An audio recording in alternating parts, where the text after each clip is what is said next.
Hello.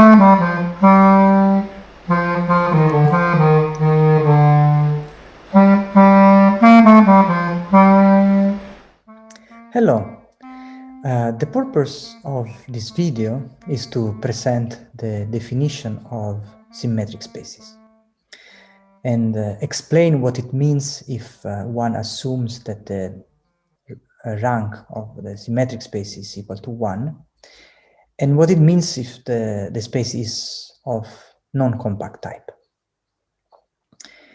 Then also, since each rank 1 symmetric space of non-compact type is known to have the structure of a Heintze group, I will then present you what are those particular Carnot groups for which, after performing the semi-direct product with R, we get a group that is modeling this arbitrary rank 1 symmetric spaces of non-compact type.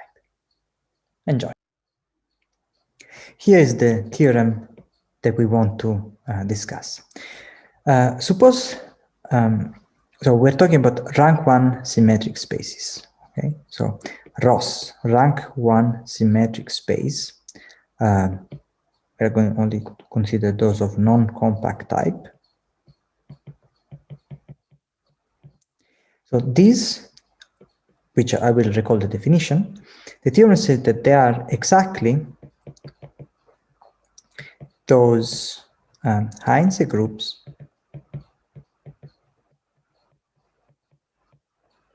let's denote G semi-direct product with R, where G is a Carnot group, it's the Carnot group,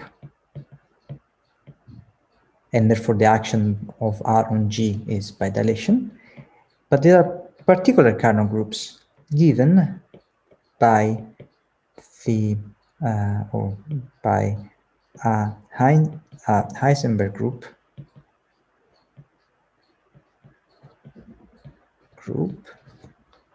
over a normed division algebra.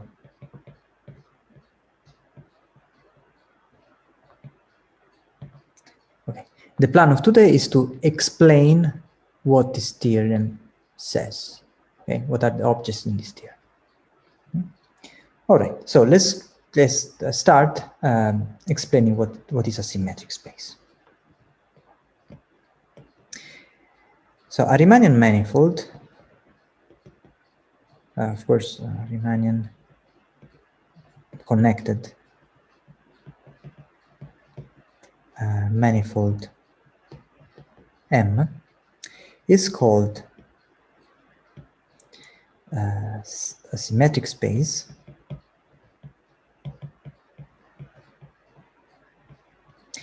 if for all point P in M there exists a map sigma, depending on P, a map from M to M that is a Riemannian isometry. So it's an isometry with respect to the Riemannian distance, or equivalently preserve the Riemannian structure, such that, okay, it fixes P, and its differential on P is equal to minus the identity. So in other words, fixes P and sends every vector to minus that vector. Okay, and this is a global distance preserving map.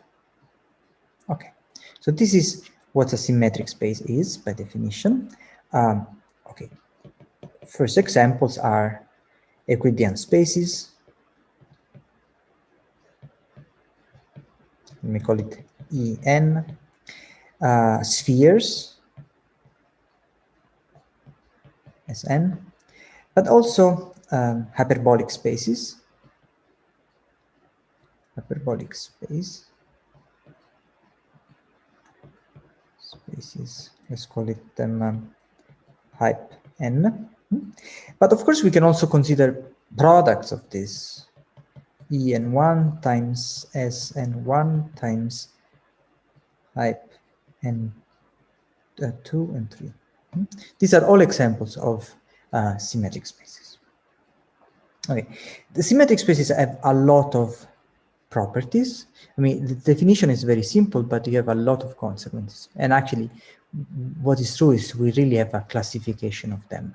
And the theorem that we are going to discuss is a classification of those of rank 1. But as an example of a property that is a consequence of the symmetry, so symmetric spaces are always isometrically homogeneous.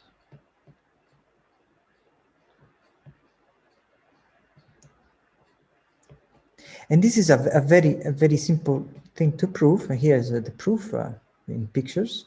So suppose you have 2 points, so say x and a point y in the manifold, then connect them with a geodesic. Then we can take the midpoint with respect to this geodesic, so P, so this is a midpoint. And now what we do, we reflect at the point P.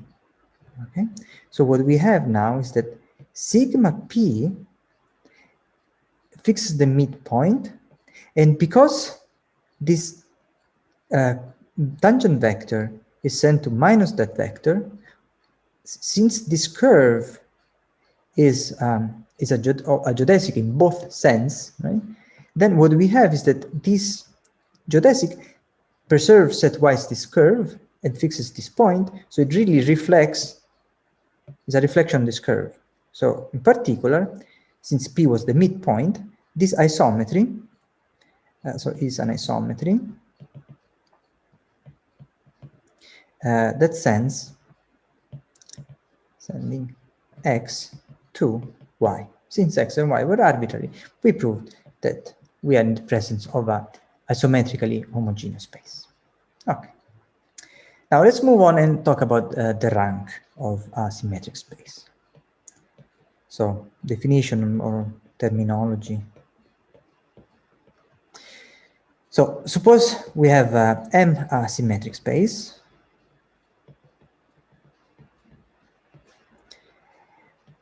What is the rank? So the rank of M is the maximal integer M such that there exists an isometric copy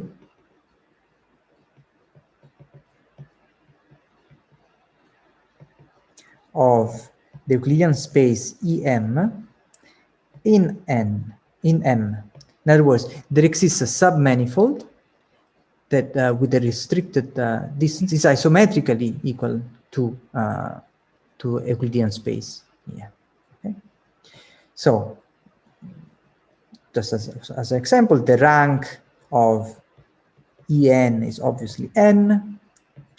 The rank of a hyperbolic space, n hyperbolic space, this is equal to 1, because you can find, of course, a geodesic, which is a copy of E1, but you cannot find any plane inside the hyperbolic space, because otherwise the curvature would be equal to 0 on that plane. But, and of course, when you have a mix, for example, the rank of En1 times hyperbolic space dimension n2, this is equal to n1. Okay, so this was the definition of rank. And now we see we could add the product with a compact symmetric space like a sphere, but this will not really change the rank, and it will make the geometry locally very different. No? So we are going to avoid these compact parts. So M is called of non-compact type if it's not the product of two symmetric spaces, one of which is compact. and of course non-trivial. So if there exists no M1, M2 symmetric spaces, such that, okay, so the first one is compact and non-trivial, say that the cardinality of M1 is greater than 1, so not just a point, such that M is the Riemannian product of M1 with M2. Okay, so for example, so En hyperbolic space of dimension n, this, yes, are of non-compact type. Instead, if you have En times Sm, where Sm is the sphere, it's no, because that's the part, the Sm. Okay, then we are interested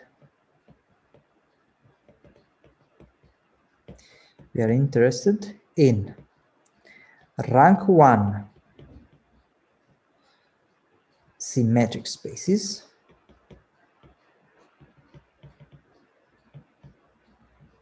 which means symmetric spaces that have rank 1 to 1 of non-compact type.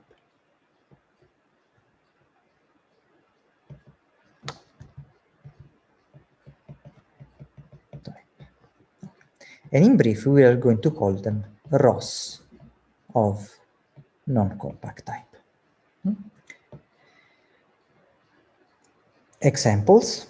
Okay, there is the example of R, but this will be a trivial case. And actually, we're going to omit this in the discussion. The other important example instead is the hyperbolic space, n space. So this will be really the candidate example. Okay, let's maybe recall what is the hyperbolic space very briefly. So hyperbolic and space, I'm going to present the in the upper half space model. In the upper half space model is, so as a manifold is Rn minus 1 cross R plus. R plus is numbers strictly greater than 0, the real numbers, with the Riemannian metric. It is, so you have coordinate x1 dxn, so dxn minus 1 square plus dxn square, but divided by xn square, where this is the coordinate of the last component. Okay, this is the definition of the hyperbolic n space. Okay, and probably you already saw in your earlier education that this space actually has the property, the characterizing property that the sectional curvature of this space is constantly equal to -1. This is not a strange fact, the fact that the sectional curvature is negative, because this is what is true for rank 1 symmetric spaces. If you have a rank 1 symmetric space of non-compact type, okay, let's remove R from the discussion. They are every rank 1 symmetric space of non-compact type is isometrically homogeneous. I convinced you already of this, but now I'm going to say another property, and they have negative sectional curvature.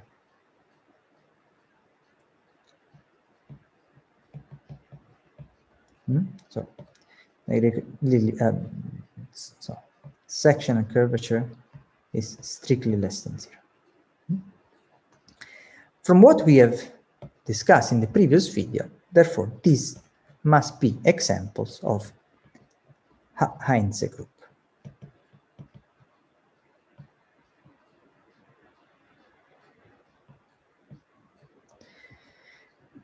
Therefore, the theorem of Heintze tells us that they can be written as a direct sum of the semi-direct product of a group and R, of a graded group. And now let me classify the rank 1 symmetric spaces of non-compact type. So here's the classification of rank 1 symmetric spaces of non-compact type as Heintze group.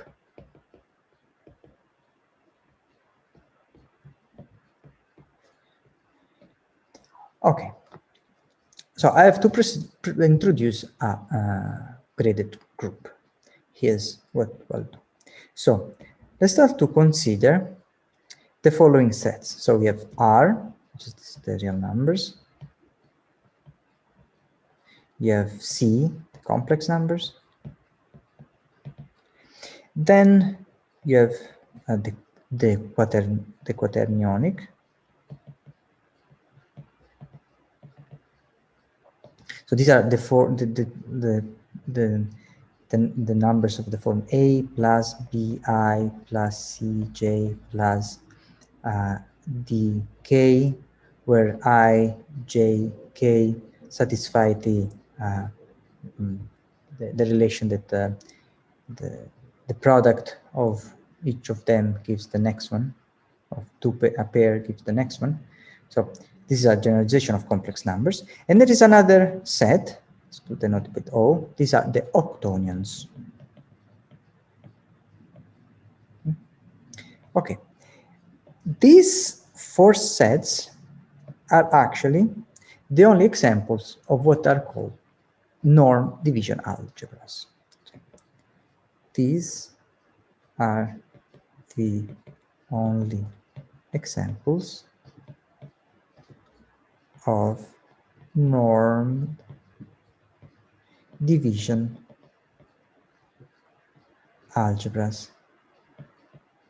So if you know what's a division algebra, good. Otherwise, take the definition of a norm division algebra is one of these four elements. Okay. On these sets, there is there are, like in the complex case, there is a map called the imaginary part, and there is a notion of conjugation. Write it. So on normed division algebras, I should say RCQO, there is a map called imaginary part,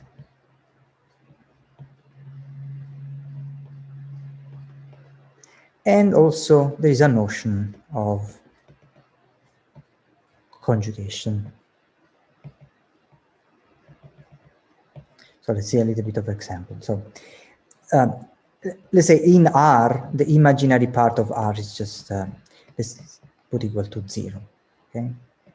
The imaginary part of C, this is these are of the form IR, which we can see it as one-dimensional vector space. The imaginary part of the quaternions, this is isomorphic to as R3, and instead the imaginary part of the octonions is R7. The octonions have dimension 4. Okay, so just to remember, so in C, what we have is that the imaginary part of A plus BI is just B, and instead the conjugation of A plus BI is denoted with a bar on top. It is A minus BI. Okay, good. Now that we know a little bit of norm division algebras, let's define the associated Heisenberg group. So definition, we will call this group the nth K Heisenberg group.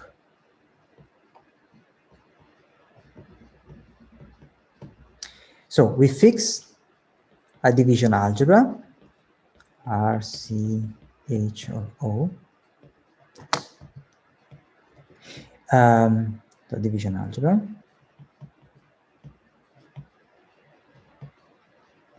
We fix n in n, and then we let G, say the group that will depend on n, let me denote with n and h. It is the group that set-wise is k to the n times the imaginary part of k.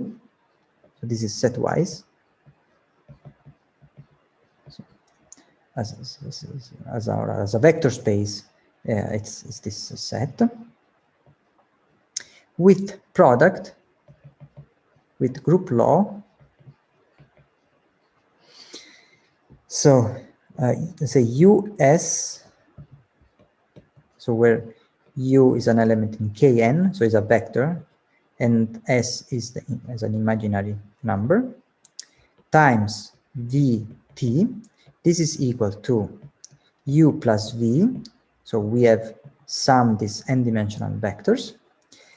And then what we do, okay, we also sum S plus T, so still an imaginary number, plus the imaginary part of U transpose times V conjugate.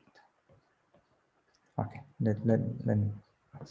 So T denotes the transpose, and V bar, bar is the conjugation.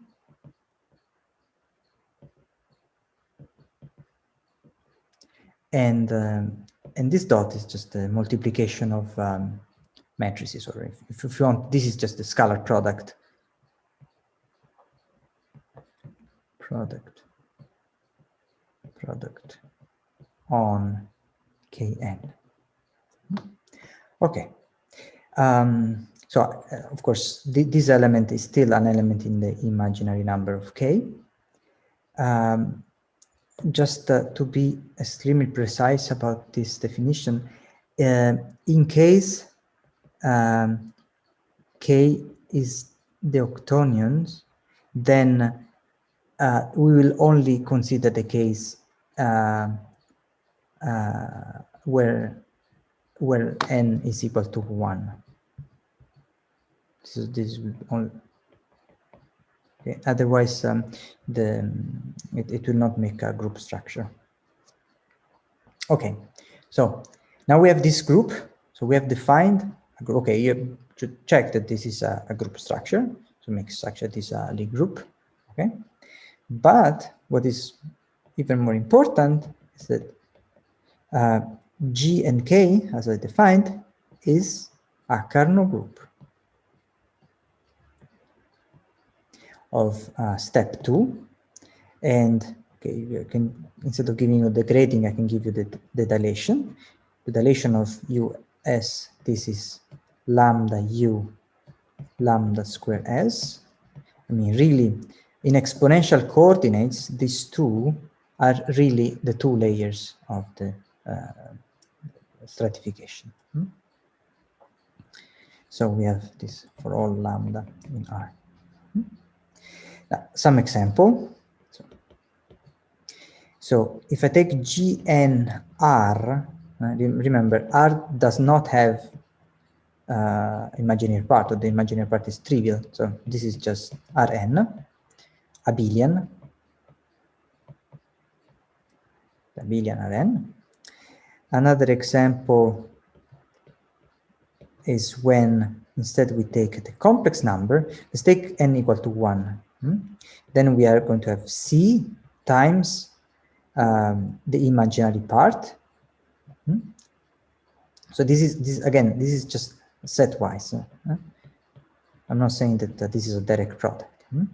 So this group now becomes, with the group structure we defined, this is the first Heisenberg group.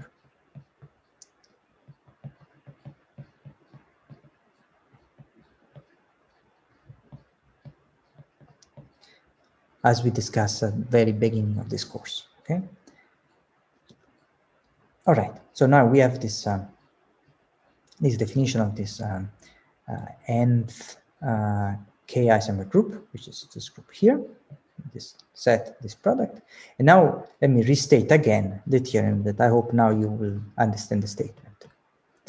Theorem. So the rank 1 symmetric spaces of non-compact type are exactly the Heintze group, so groups G and K semi-direct product with R, where R is acting with the dilation of a kernel group, for some n in n and K division algebra. And again, I'm stressed, so this is the Carnot action. The action given by the dilation, the standard dilation on a Carnot group. Okay. I will not prove this theorem. You can find in the some more information in the lecture notes. But maybe let me revise an example to understand what's happening in the basic case. So the basic example. Okay? Let's go back to this example. It's the two-dimensional hyperbolic space.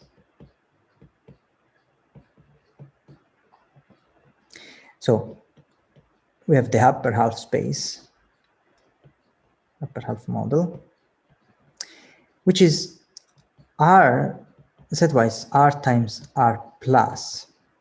Instead, now what I'm telling you is that you should consider the first division algebra R to the power 1, and then you cross it with R, right?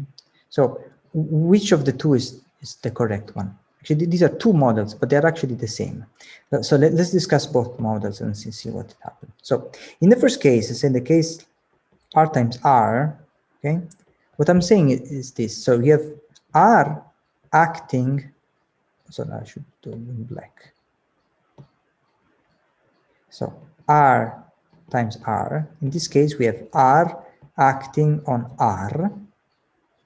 So we have T is sent to the multiplication. So remember, we have a derivation, and then we take the exponential of this derivation. But now we are in dimension 1, so just multiplication by a number. So we associate the number e to the t. And we see this as a multiplication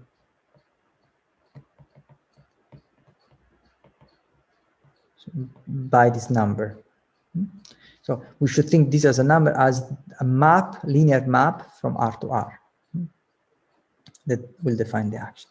Instead, what happens, when we consider this model, then it's R plus this acting on R. How? Sending lambda just to lambda, again, as the multiplication by lambda. Okay? So these two actions, one is over the additive group and one over the multiplicative group on R, they define semi-direct products. So the semi-direct product for R times R, you have x a multiplying x prime a prime. This is x plus e to the a x prime. You see a acts on x prime as the multiplication by e to the I, e to the a, comma a plus a prime, because now we are considering an additive group. Instead, in the second model, this was the first model here. In the second model, we have x lambda multiplies x prime lambda prime, becomes like this. Again, x plus the action of lambda on lambda prime, or on x prime, which is lambda times x prime, comma lambda times lambda prime. Okay, so these are two